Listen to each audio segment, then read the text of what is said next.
My 14-year-old daughter is dying of cancer, and my ex-wife wants to take me to court for letting her live her final days the way she wants. Let me start by saying that nothing in this world could have prepared me for the conversation I had with the doctor 3 months ago. Nothing. Not the sleepless nights when Emma was a baby, not the divorce, not any of the challenges I thought I had faced as a single father. When Dr. Martinez looked at me across that sterile white table and said the words that would forever change our lives, I felt like the ground had opened up beneath my feet. I'm sorry to tell you this, but Emma has stage 4 cancer. It's aggressive, and at this point, it's not something we can cure. Emma, my beautiful 14-year-old daughter, sat beside me in that plastic hospital chair, her hands folded neatly in her lap. She didn't cry, she didn't scream, she didn't even ask questions. She just sat there, absorbing the words like a sponge soaking up water. I remember thinking that maybe she didn't understand what the doctor was saying. Maybe the medical terms were too complex for her young mind to process, but when I looked into her eyes, I saw something that broke my heart completely understanding. Complete, devastating understanding. The doctor continued talking about treatment options, about making her comfortable, about time frames. Weeks, maybe a couple of months if we were lucky. The words seemed to echo in the small room, bouncing off the walls and hitting me from every direction. I tried to focus, tried to ask the right questions, tried to be the strong father Emma needed me to be, but inside I was falling apart. Emma's diagnosis came just 2 weeks before her 14th birthday. We had been planning a small party with her friends, maybe a sleepover, the kind of normal teenage celebration that now seemed impossible. Instead, we spent her birthday in the hospital, getting more tests, meeting with specialists, trying to understand how our world had turned upside down so quickly. The cancer had started in her bones and spread throughout her body. The doctors used words like aggressive and advanced and palliative care. Each term felt like a punch to the stomach. My little girl, who had been complaining about knee pain for a few weeks, who I had initially thought might have injured herself in gym class, was dying. The realization hit me like a freight train.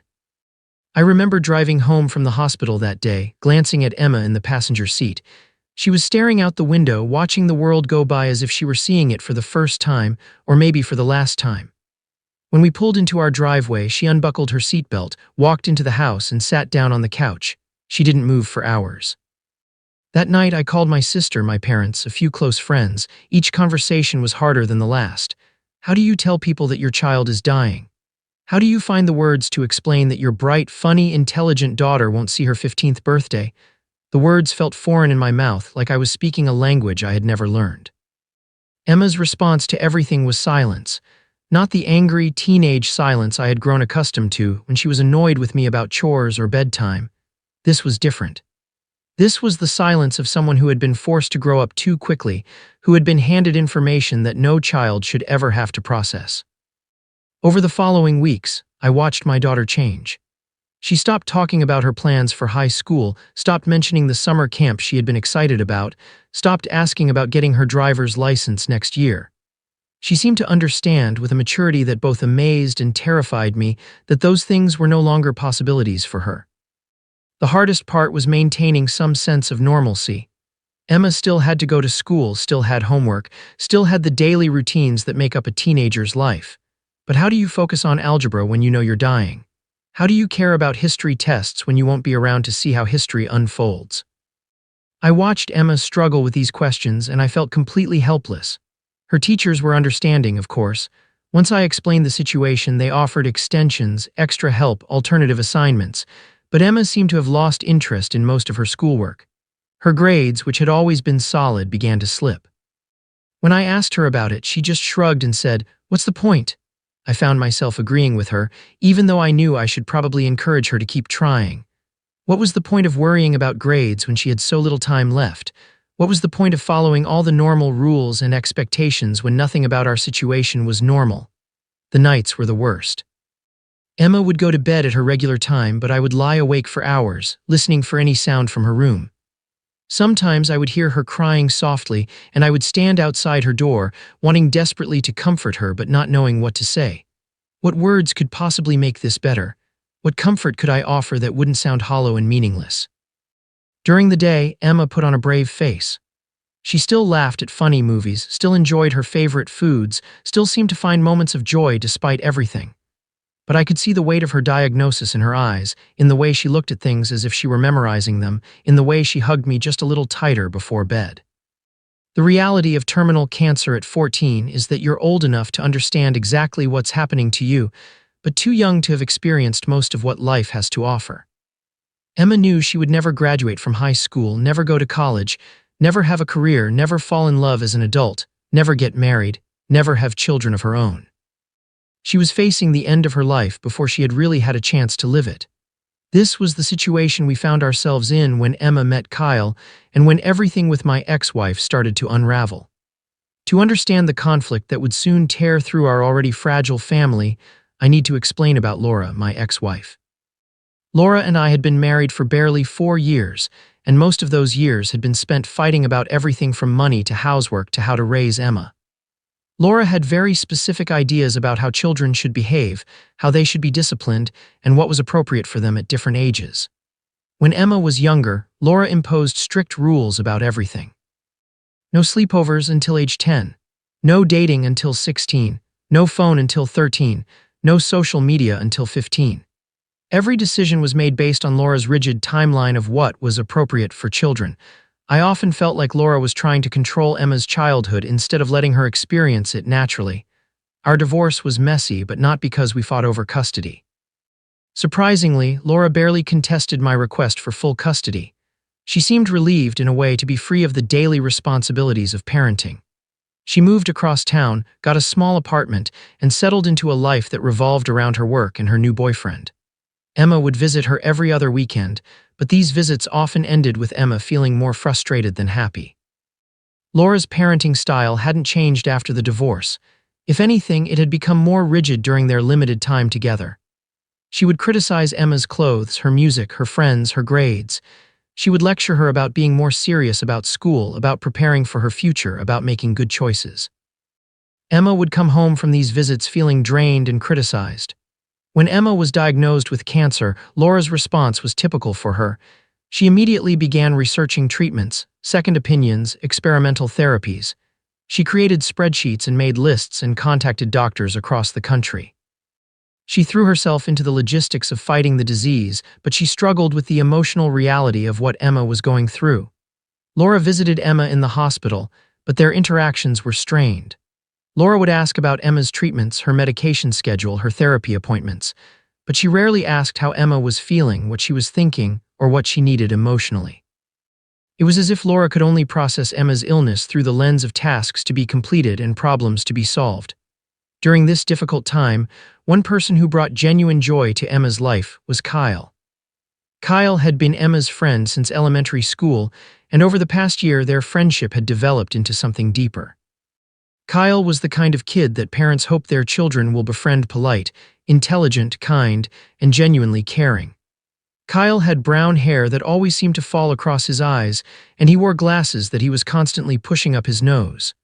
He was on the debate team and played violin in the school orchestra. He was exactly the type of boy that teenage girls develop crushes on: sweet, funny, and completely devoted to making Emma smile. When Emma told Kyle about her diagnosis, his reaction was immediate and heartbreaking. He didn't try to offer false hope or meaningless platitudes. Instead, he asked her a simple question: "What do you want to do?" This question, which might seem insignificant to adults, was exactly what Emma needed to hear.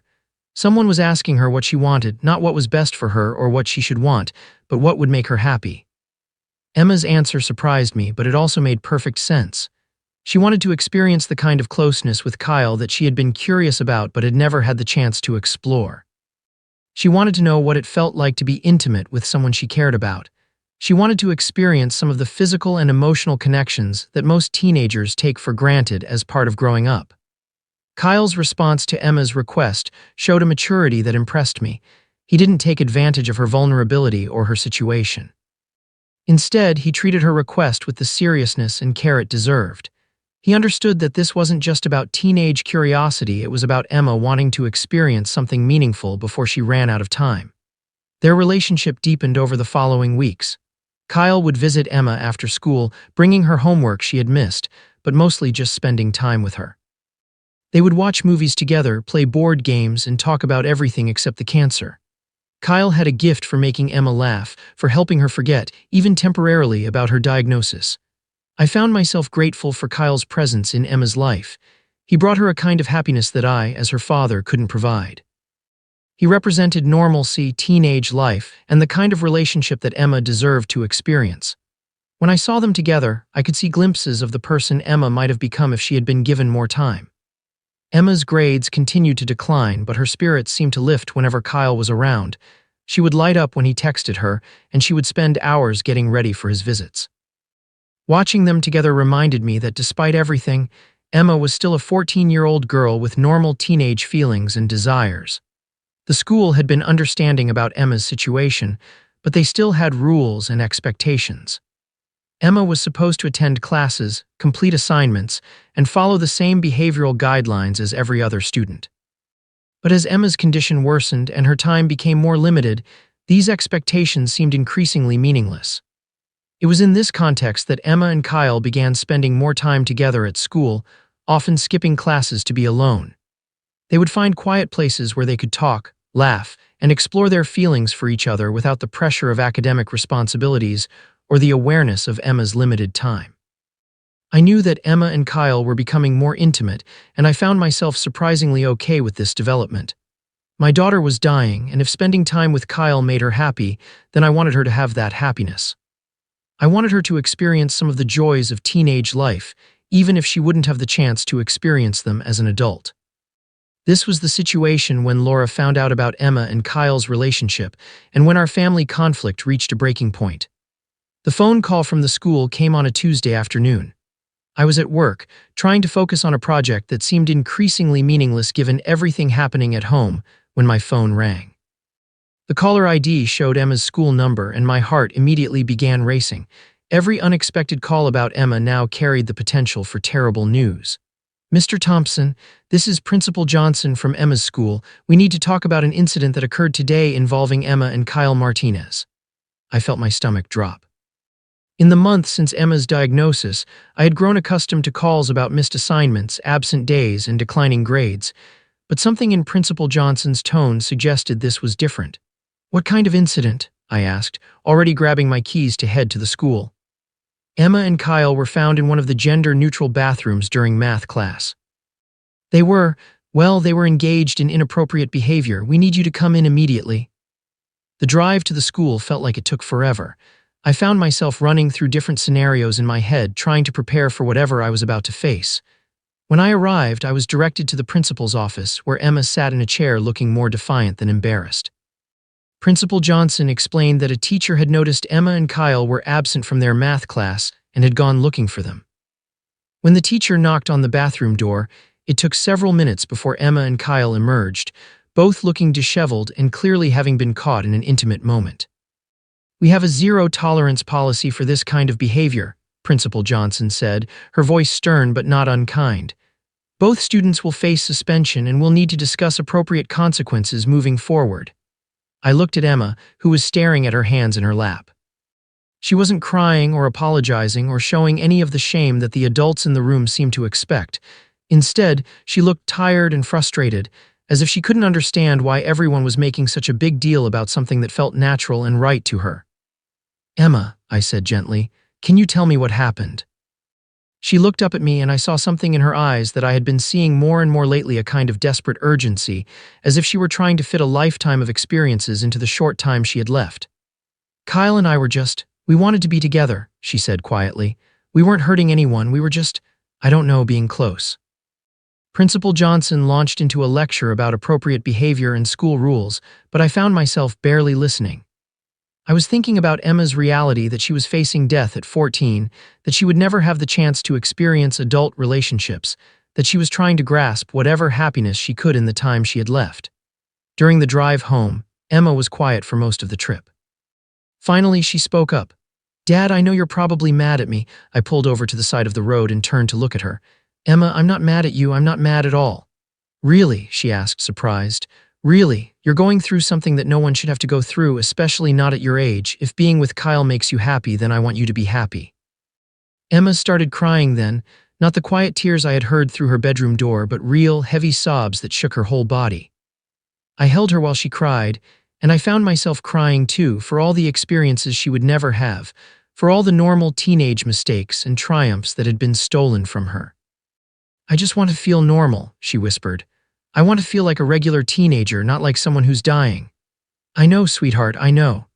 That evening, Emma told me more about her relationship with Kyle. She explained that they had been spending more time together at school, skipping classes to talk and be alone. She admitted that they had been kissing and touching, exploring the physical side of their relationship in ways that felt natural and right to them. "I know it's not what you're supposed to do at school," she said. "But Dad, I don't have time to wait for the right time or the right place. I don't have time to follow all the normal rules." Her words hit me like a physical blow. She was absolutely right. The normal rules, the normal timelines, the normal expectations, none of them applied to Emma's situation.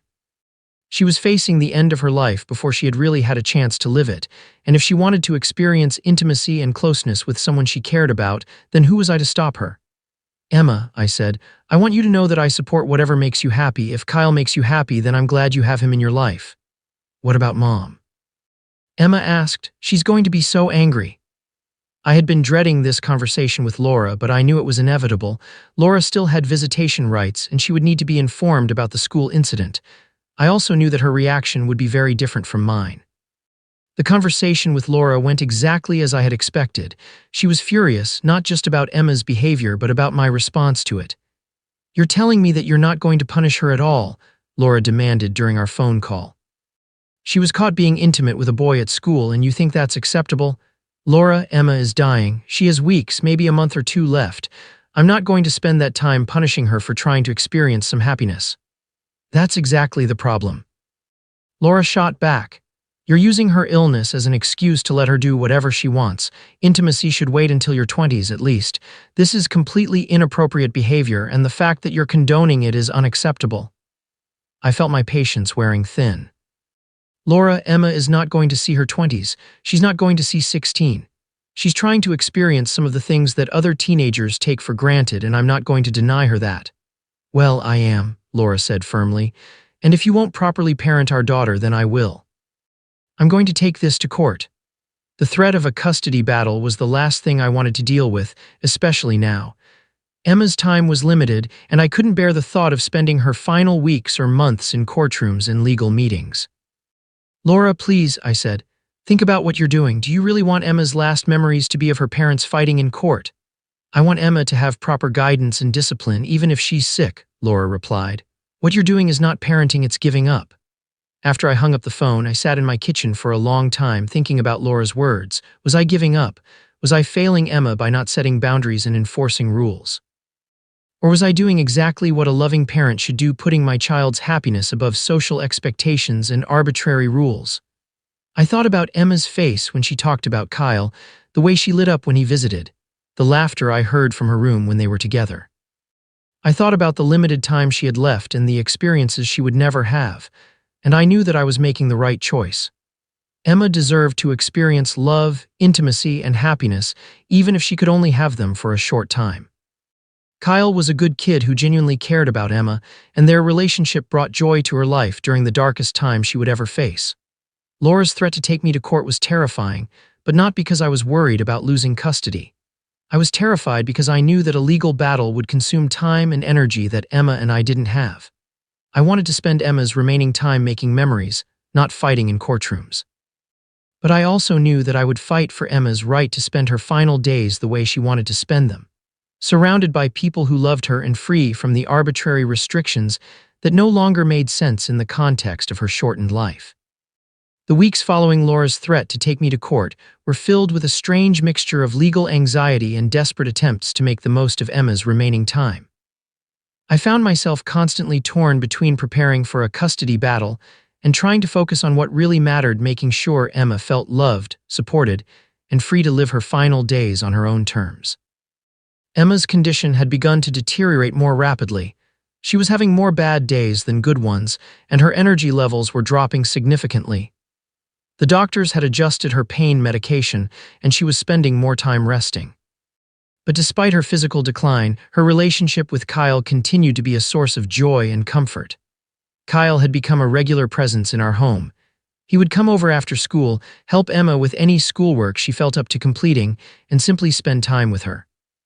I often found them curled up together on the couch, watching movies or just talking quietly. Their relationship had evolved into something deeper and more meaningful than typical teenage romance. It was a connection between two people who understood that their time together was precious and limited. I had several conversations with Kyle during this period, and I was consistently impressed by his maturity and his genuine care for Emma. He never made her feel like a burden or like she was different because of her illness. Instead, he treated her like the vibrant, intelligent, funny person she was, while also being sensitive to her needs and limitations. "Mr. Thompson," Kyle said to me one afternoon, "I want you to know that I really care about Emma. I know she's going through something terrible and I just want to make her happy." "You do make her happy, Kyle," I replied, "more than you know. I also want you to know that I respect her and I would never do anything to hurt her or take advantage of her situation." I believed him completely. Kyle's actions consistently demonstrated his respect and care for Emma. He was patient with her bad days, celebratory about her good days, and always focused on what would make her feel better. Meanwhile, Laura was moving forward with her legal threats. She had consulted with a lawyer and was preparing to file for emergency custody, claiming that I was failing to provide appropriate supervision and guidance for Emma. The irony of the situation was not lost on me. Laura, who had barely fought for custody during our divorce, was now suddenly determined to control Emma's life just as it was ending. I consulted with my own lawyer, who was honest about the challenges we would face. While I had full legal custody, Laura could potentially argue that Emma's illness required different supervision and that my permissive approach to her relationship with Kyle constituted negligence. "The problem," my lawyer explained, "is that family courts are typically conservative about issues involving minors and intimate relationships. A judge might not be sympathetic to the argument that Emma should be allowed to behave differently because she's dying." This conversation was devastating. The legal system, which was supposed to protect children, might end up denying Emma the chance to experience love and intimacy during the short time she had left. The thought of having to explain to a judge why I believed my dying daughter should be allowed to be close to her boyfriend seemed surreal and heartbreaking. I decided to have a serious conversation with Emma about what was happening. She deserved to know that her mother was planning to take legal action, and she deserved to have input into how we handled the situation. "Emma, your mother is planning to take me to court," I said. "She disagrees with how I'm handling your relationship with Kyle." Emma's face went through a range of emotions: surprise, anger, sadness, and finally, resignation. "Why can't she just leave us alone?" Emma asked. "Why can't she let me be happy?" "I think your mother believes she's protecting you," I said, though I wasn't sure I believed it myself. "She has very strong ideas about what's appropriate for teenagers." "But I'm not a normal teenager," Emma said quietly. "I'm a teenager who's dying. Don't I get to decide how I want to spend my last few weeks?" Her question cut straight to the heart of the matter. Emma was facing a situation that no normal parenting rules or social expectations had been designed to address. She was old enough to understand her situation completely, but young enough that the adult world wanted to control her choices. "What do you want to do?" I asked her. "I want to spend time with Kyle," she said simply. "I want to feel normal and happy and close to someone I care about. I want to experience what it feels like to be loved and to love someone back. Is that so wrong?" "No, sweetheart, it's not wrong at all." Over the following days, I watched Emma and Kyle together with new eyes. I saw the way Kyle held her hand when she was tired, the way he made her laugh when she was in pain, the way he treated her like she was the most important person in the world. I saw the way Emma's face lit up when he walked into a room, the way she forgot about her illness when they were together, the way she seemed to come alive in his presence. I also saw their physical affection, the way they kissed, the way they held each other, the way they found comfort in each other's touch. And I realized that what I was witnessing was not inappropriate teenage behavior, but rather a pure and honest expression of love between two people who understood that their time together was limited. The legal proceedings began, and I found myself in the surreal position of having to defend my decision to allow my dying daughter to experience love and intimacy. Laura's lawyer argued that I was neglecting my parental responsibilities and that Emma needed structure and boundaries, regardless of her illness. During one particularly difficult meeting, Laura looked at me across the conference table and said, "You're going to regret this. You're going to regret not teaching Emma proper values and appropriate behavior." "Laura," I replied. The only thing I'm going to regret is if Emma dies feeling unloved or unfulfilled. The only thing I'm going to regret is if we spend her final weeks fighting about rules that don't matter anymore. In the end, the legal battle never made it to court. Emma's condition deteriorated rapidly, and it became clear that she had days, not weeks, remaining. Laura's lawyer advised her that pursuing custody of a child who was actively dying would likely be seen as cruel and pointless by any judge. Emma spent her final days surrounded by love, mine, Kyle's, and even eventually Laura's. In those last days, Laura seemed to finally understand what I had been trying to tell her. She stopped talking about rules and appropriate behavior and started focusing on simply being present with Emma. Kyle never left Emma's side during her final week. He held her hand, read to her, and whispered words of love and comfort. He treated her with a tenderness and devotion that took my breath away. In her final moments, Emma was surrounded by people who loved her exactly as she was, who had allowed her to live her final days on her own terms. Emma died peacefully, holding Kyle's hand with me sitting beside her bed. She had experienced love, intimacy, and happiness during her short life. She had been allowed to make her own choices about how to spend her remaining time. She had been treated with respect and dignity, even as a dying teenager. Looking back, I have no regrets about the decisions I made. Emma's final months were filled with love, laughter, and meaningful connections. She got to experience the joy of being close to someone who cared about her deeply. She got to feel normal and happy, even in the face of terminal illness. I believe that love, in all its forms, is what makes life meaningful. Emma's love for Kyle and his love for her brought light into the darkest period of our lives. Allowing them to express that love, to be close to each other, to experience intimacy and connection, these were not failures of parenting, but rather acts of love and compassion. Every parent hopes to give their child a full and happy life. When that's not possible, when time is limited and options are few, the best we can do is to ensure that whatever life our child has is filled with love, respect, and dignity. That's what I tried to do for Emma, and I believe that's what she would have wanted.